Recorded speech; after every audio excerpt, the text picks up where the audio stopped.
This is George Dion with Metal Express Radio, and I'm here with Ron Keel of the Ron Keel Band, Keel and Steeler. How you doing today, Ron? I'm doing great. Perfect introduction. Thank you so much. And it's great to talk to you and your listeners and readers and promote whatever it is you want to talk about. I'm all yours.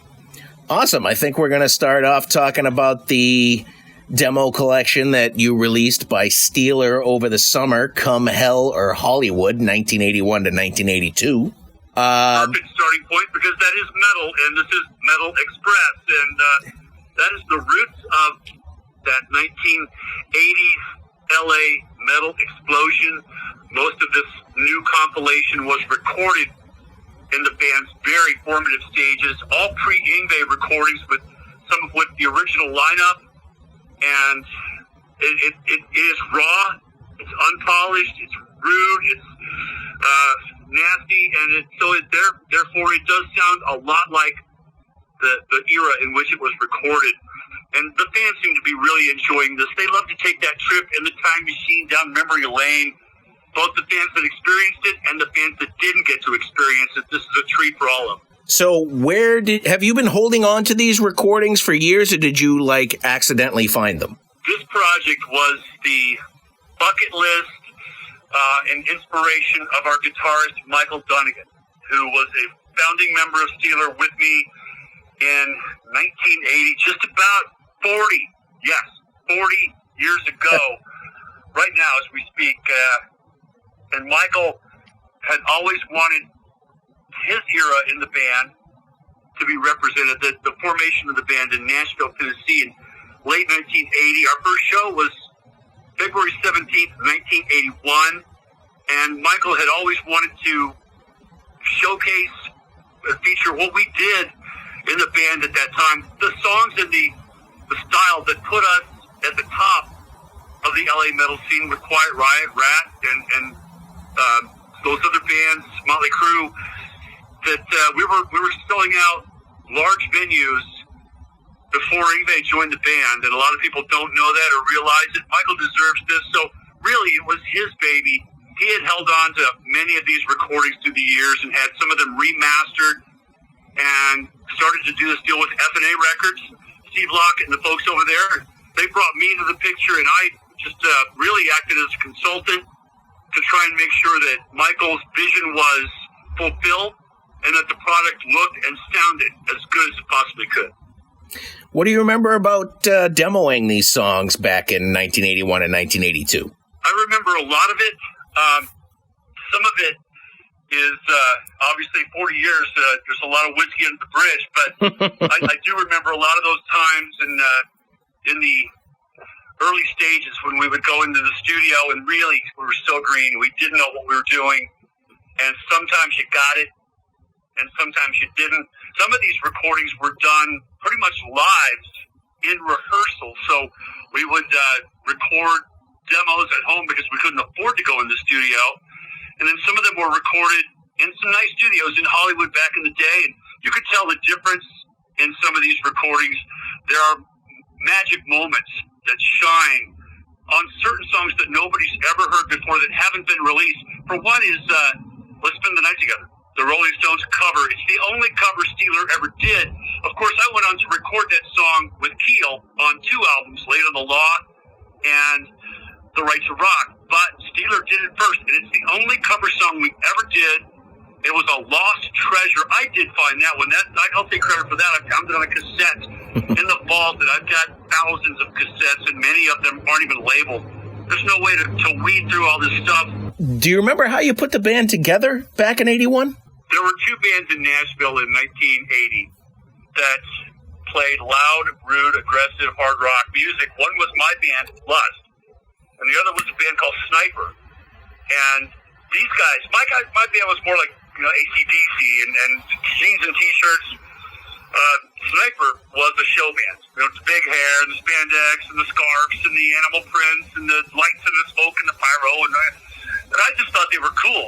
And the guitar player, especially Michael Duigan, was really a rock star in the making and a great showman. And my guys would kind of just stand there and play. It was a great band. but they would just, they wouldn't put on a show.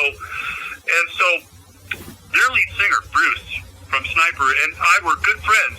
We actually were the only two rock singers in Nashville in 1980. And we were good buddies. We went to see Van Halen at the Municipal Auditorium in Nashville in August of 1980.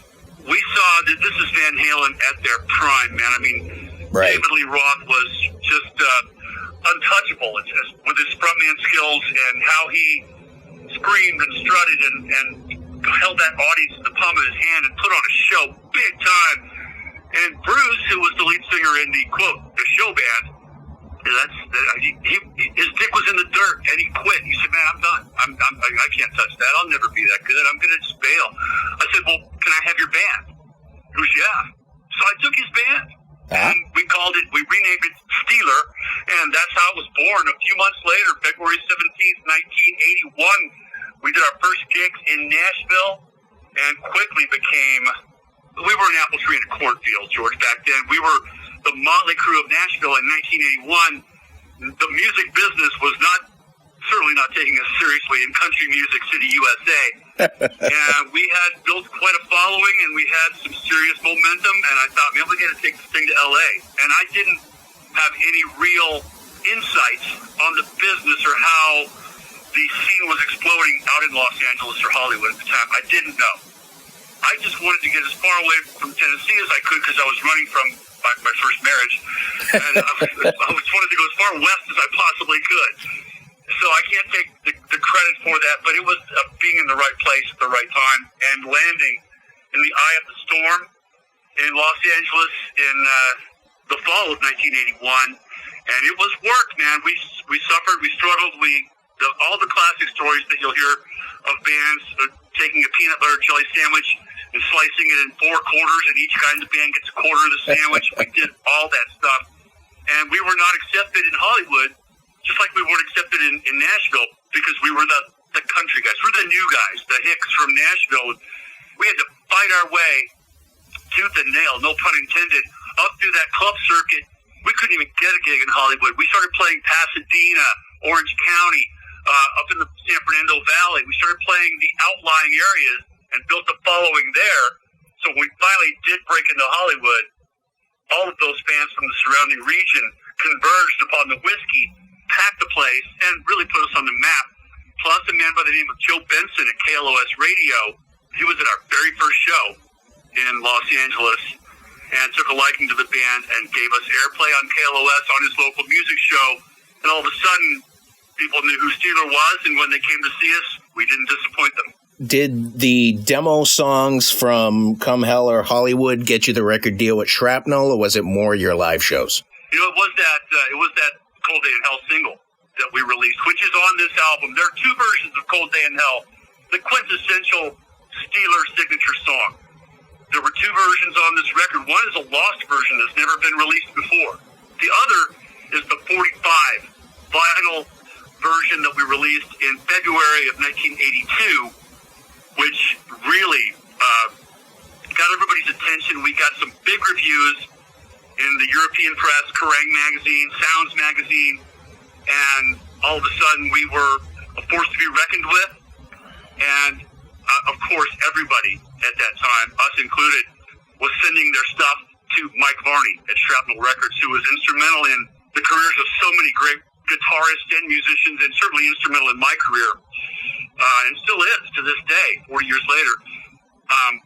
And Mike took a chance on us, gave us a record deal, and we recruited Yngwie Malmsteen for that, and the rest is history. But really, this Come Hell or Hollywood album is about those early years, those formative days before the Shrapnel deal. So how did guitarist Michael Duigan exit? Was it pressure from the label, or did he just have to bow out for some reason? I couldn't find an answer to that.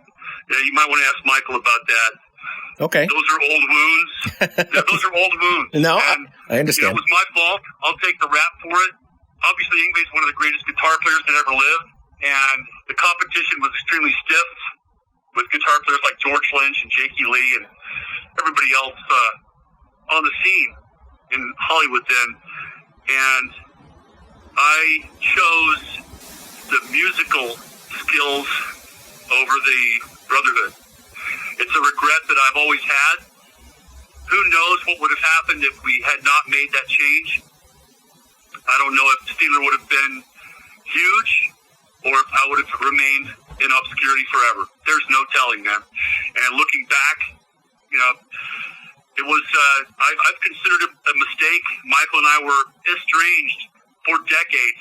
Another reason I wanted to set things right with this F&A Steeler compilation album, Come Hell or Hollywood. I wanted to do this for Michael because I have always wished things had been different. Understandable. Absolutely understandable. I mean, you guys were young guys getting into the business and stuff like that. I mean, obviously you get this record contract waved in front of you and, it's tough decisions. And a lot of bands had the same decisions. Well, I just wanted to be great. I always wanted to surround myself with people that were a lot better than me. And I have. A lot of amazing musicians, some of the best guitar players in the business, from Yngwie to Akihito Kinoshita, of course, the guitar team from Keel, Mark Ferrari, Brian Jay, and my guitarist now, DC Cawthorn with the Ron Keel Band, and so many others in between.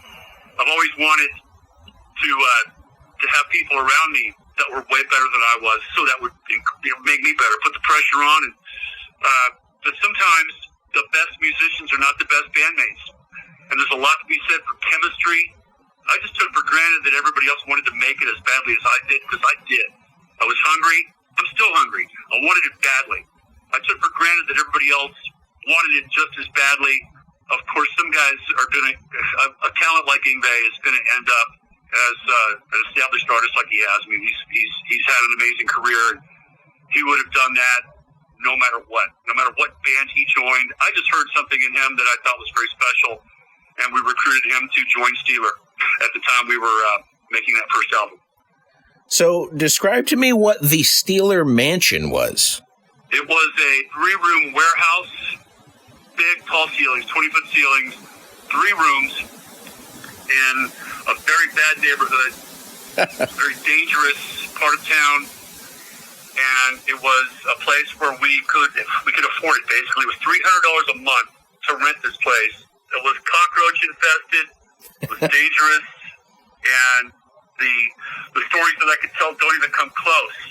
We are lucky to have survived. I was beaten to left for dead on the streets right outside the mansion, and still have a pretty big scar on the back of my head to prove it. Even the guys in Poison who rented the place after we took off, and Keel was assigned act, and we were moving on up the ladder. Poison took the mansion over, and it became the Poison Mansion, and those guys went through hell in that neighborhood as well.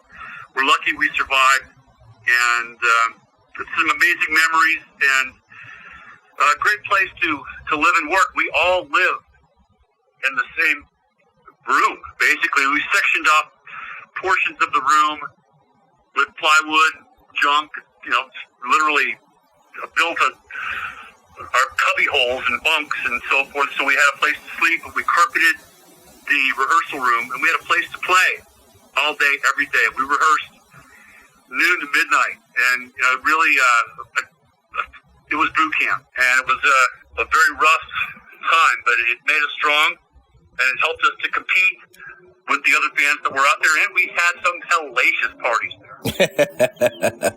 I bet. After Yngwie exited the band, was there a reason why you didn't continue on as Steeler? I did. Yeah, we continued on as Steeler. We continued to back the clubs. Had a great lineup of players, which included Mitch Perry on lead guitar, who replaced Yngwie. Oh, okay. I mean, there was no more recordings after that one. No, things happened pretty quickly. I realized at that time I had to make some bold moves. Steeler was my baby and my dream and my passion, but I wanted to succeed, and I felt like putting a band together and calling it Keel was my best shot. Proved out that I was right. Steeler's last gig was March 4th, 1984. Keel's first gig was 1 month later, on April 7th. And within 3 months of that first show with Keel, we were already on our second album, signed to a major label deal with A&M Gold Mountain, with Gene Simmons producing. Things happened very quickly that summer, and obviously that was the right move for me. Steeler, it became a memory and a very special band at a very special time in hard rock history. And I went on to do what I did with Keel and sell 3 million records, 3 of them on the Billboard chart. And last year, crossed another big one off the bucket list with the Steeler reunion at Keel Fest. This was a big show we did in Columbus, Ohio on May 10th last year. Nice. And all 3 of my bands, Keel, Steeler, and Ron Keel band on the bill, 3-hour show, nonstop, no intermission, no break, man. And we did 38 songs from throughout my entire career.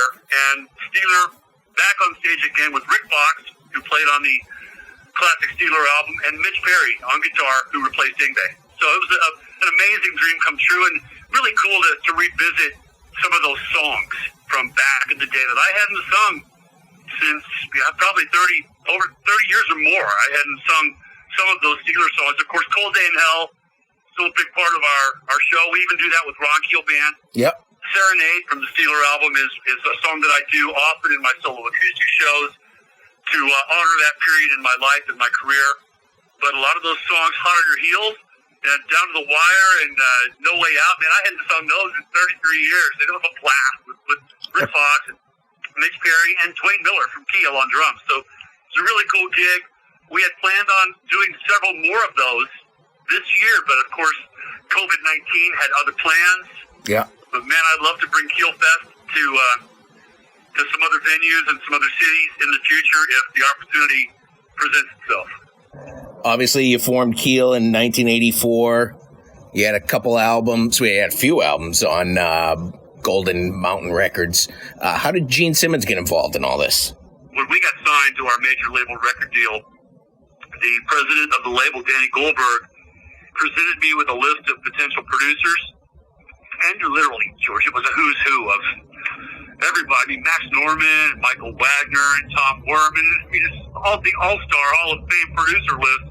One name on that list was Gene Simmons. And my eyes and my heart, my mind gravitated to Gene's name on that piece of paper. And I said, man, that's the guy. Hook it up. And, looking back now, it was a really, really great move for us because Gene was a huge help in so many ways. I'll get to that.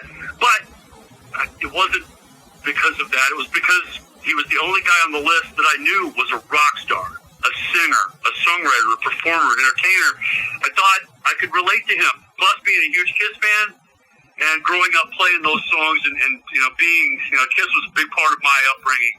And I got to meet him, and we sat there at the Beverly Hills Hotel, and I sang him The Right to Rock. Literally sang over a cassette tape that had the music on it, but there was no vocal on it yet. So I played the tape in his boombox.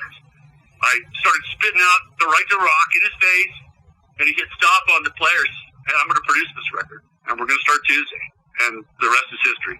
On your Who's Who list there, you mentioned Michael Wagner. He produced your third album. I guess, was Gene not available, or did you kind of see the output Wagner was doing in the 80s and kind of wanted to go that way? Well, it was time for a change for both of us.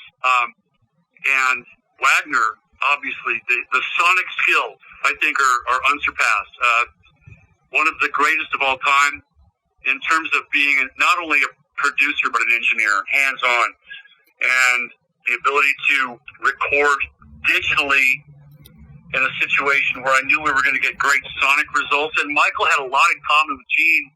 And the most important factor that they had in common was that they were both fearless. They would try anything in the studio, and if it worked, great. If it didn't work, okay. Gene taught me a lot of lessons about recording. Every session that I do, Gene is still a little demon on my shoulder, so to speak. And he maintained his support of the band. He was always there for us, did so much for us. It was just time for a change. And at that point, after a couple of records, the record company's beating you upside the head, asking for a hit single. And Gene's beating you upside the head, wanting to do something different. And I just wanted to do what I felt I thought we had some great songs on that record. I said The Wrong Thing to the Right Girl, Cherry Lane, Tears of Fire, Calm Before the Storm, all top 10 hits in my book. I thought we had a really strong arsenal of songs, and if we could get an album recorded with those songs on it, and unfortunately, none of those songs that I mentioned were ever singles, unfortunately, and that was due to MCA, and that was unfortunate at the time when we were touring with Bon Jovi and we were playing Madison Square Garden, sold out 3 nights in a row, and doing some big stuff, both on MTV, on radio, and on the road. You'd think that, unfortunately, MCA Records couldn't capitalize on that. Their track record with hard rock bands back in the day was kind of notorious, to say the least. We were in the wrong place at the right time, but some great records and some great memories. Absolutely. I mean, you went on after Keel to do numerous projects. I mean, so many projects, I don't even think we could get through them. But I was intrigued about the Fair Game, Ron Keel's Fair Game, with the all-female backup band. What was your thought behind that one? I just wanted to do something special, something different that nobody had ever done before. Yeah. That was basically... I had a lot of history working with some amazing women in my career. Joan Jett played on the Final Frontier album.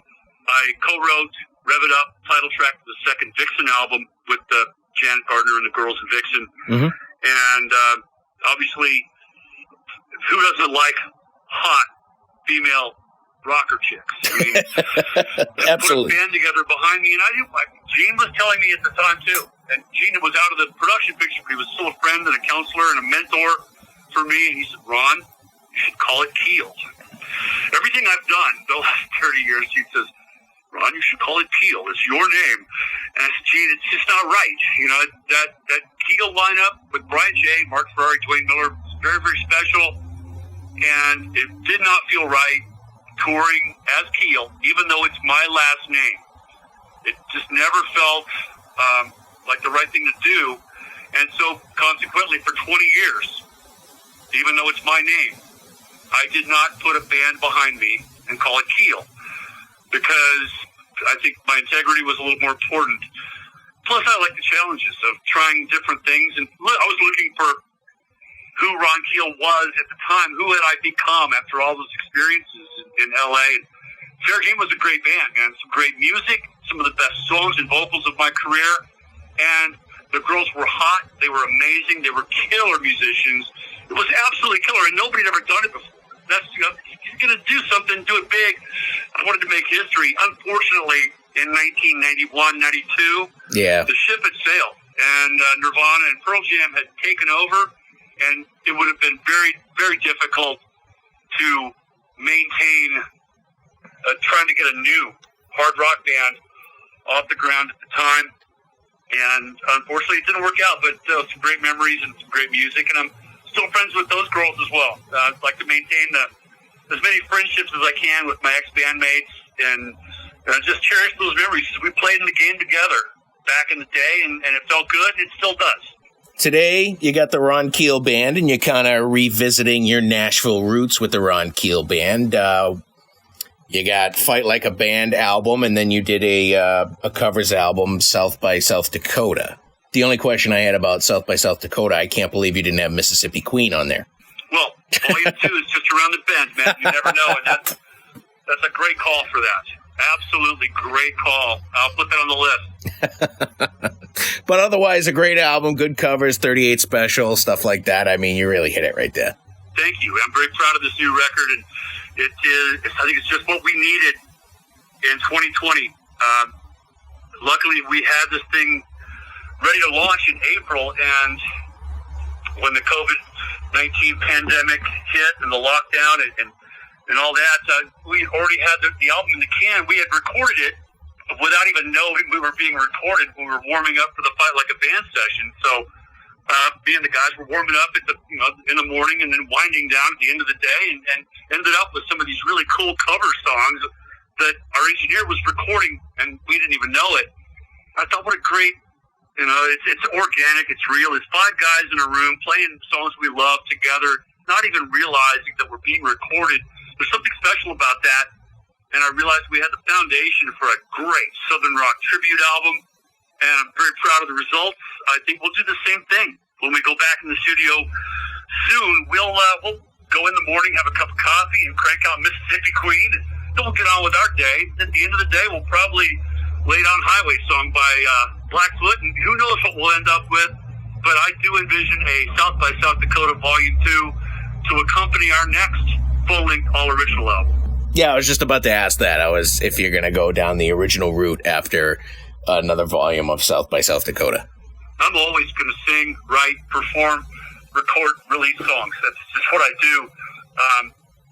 I'm hoping, now that there's a foot or more of snow on the ground here in the wild, wild Midwest, I'm hoping for some hibernation time down here in the bomb shelter where I can craft the next Ron Keel band album, and looking forward to getting back out on the road next year. Who knows what will happen, but yes, I'm going to continue to write and record and release songs for whoever wants to listen to them. It's just who I am and what I do. You also have your own streaming radio show, Streets of Rock and Roll. I have been doing the radio thing for, 8 years now, and it's a blast. I love putting on a show, man, whether it's on stage, in the studio, or on the radio.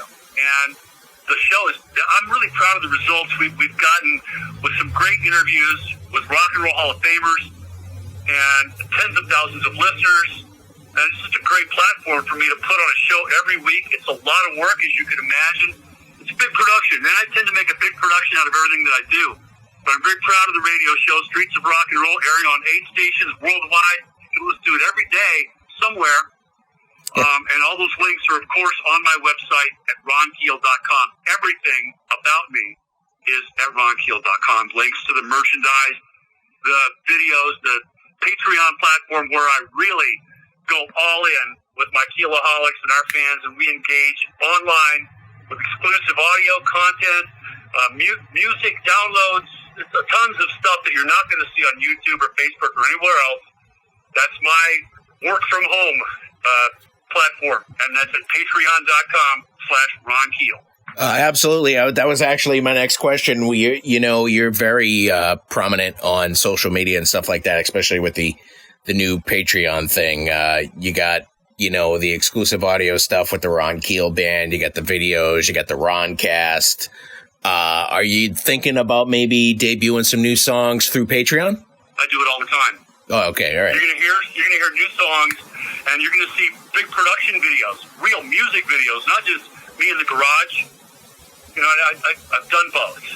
There are several exclusive real music videos, and we're launching another one next week for Don't Misunderstand Me off the South by South Dakota album, exclusively at patreon.com. And these are songs that you're not going to see on YouTube or Facebook or anywhere else, and some of them are expensive. I mean, just like Tennessee, which is an exclusive video that's from the Metal Cowboy album, and you can see that only on my Patreon page. It was very expensive. It was 5 days on location in New Mexico, and a long, drawn-out process of editing, and it's expensive. The fans really enjoy me going out, and I do this now. Just started this a couple weeks ago, where I'll just get fed up with being on the phone. I'll get done with an interview like this one. No offense, but I'll get done with working on business and the computer and social media and interviews and promotion and marketing and all the other stuff. I'll just put the phone down, go out to the garage, sit on the motorcycle, and sing a song and put it on video, and the fans are eating it up. I call it the motorcycle session. There's no fancy production. There's no microphones. There's no speakers. It's just me, a guitar, on my bike in the garage, singing whatever song pops into my head, and the fans love that as much as they love the expensive, big production official music videos. So we're going to keep supplying them with all kinds of different content. You got to do different stuff. You can listen to, even there's audio essays. If there's an essay on my feelings about the impact of COVID-19 on the music business. It's an audio blog.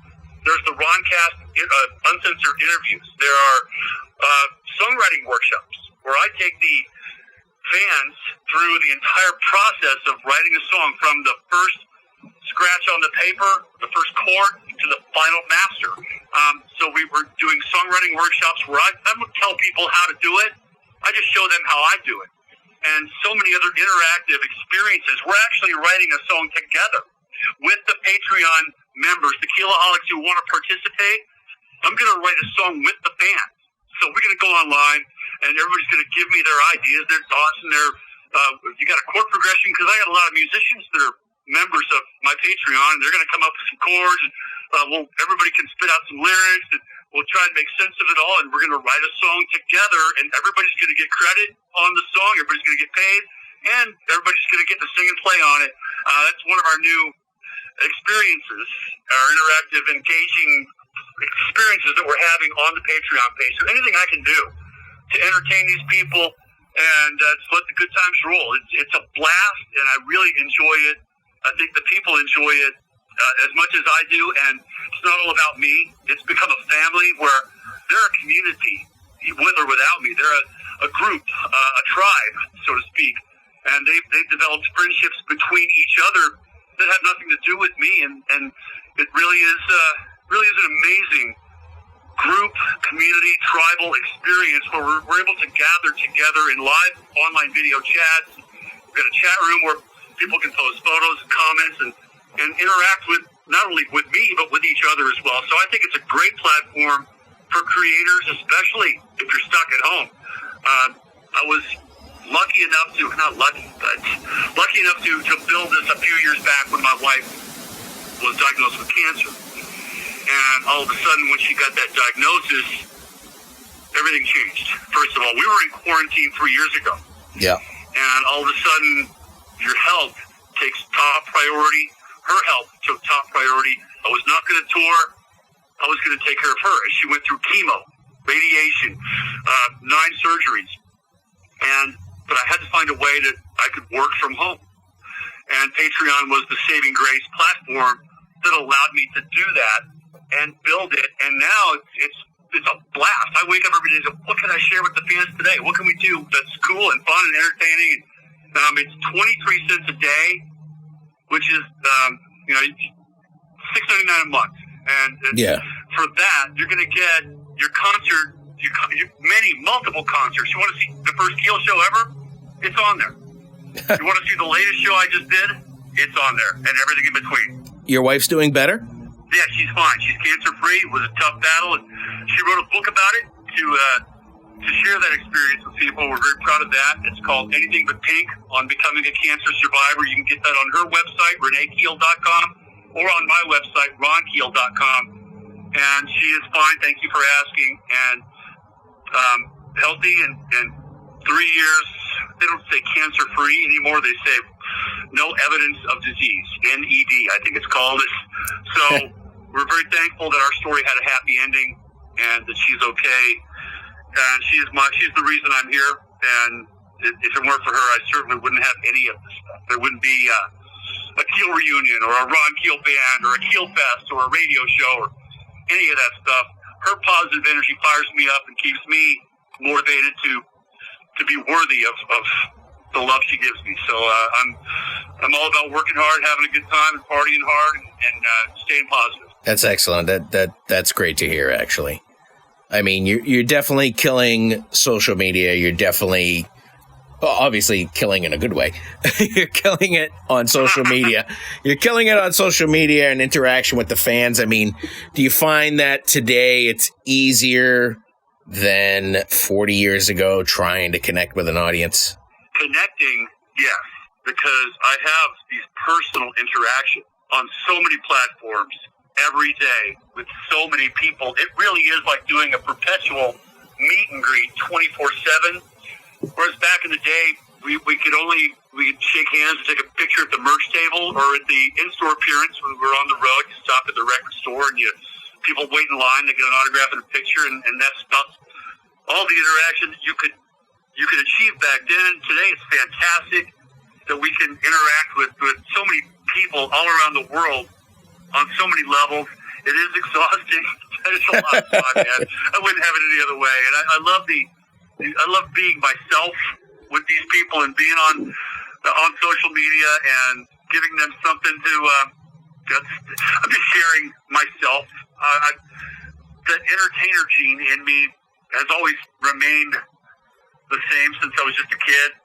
I want to express myself, whether it's through the written word, through the radio platform, through music, songs, guitar, voice. I want to express myself. I realize that what I do and what I have and what I offer is not for everyone, and that's cool because you can't please everybody. I try and please myself and please the people that believe in me and that enjoy what I do. And we have a really nice mix now of the old school hardcore rockers who grew up listening to Steeler, Late on the Law, The Right to Rock, and they've been with me ever since. And then we've got a lot of new fans that really, they don't even, Steeler, they're 25 years old. How are they going to relate to a band that was formed 40 years ago? Except through my stories and keeping that music alive. So we have a really nice mix of old school fans and younger people that are just into what the metal cowboy is all about and what the Ron Keel band does. And I love that balance between all the different personalities and age groups and musical backgrounds from our fans as well.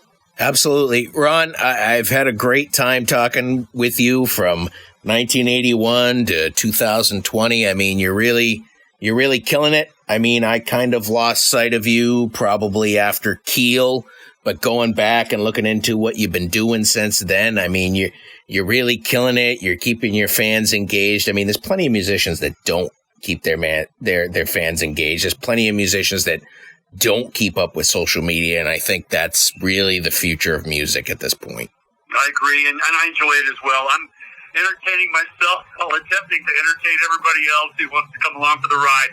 I appreciate the opportunity to talk to you and your listeners and readers, and you're doing a great job as well. You're killing it. Keep up the good work, and thanks for having me.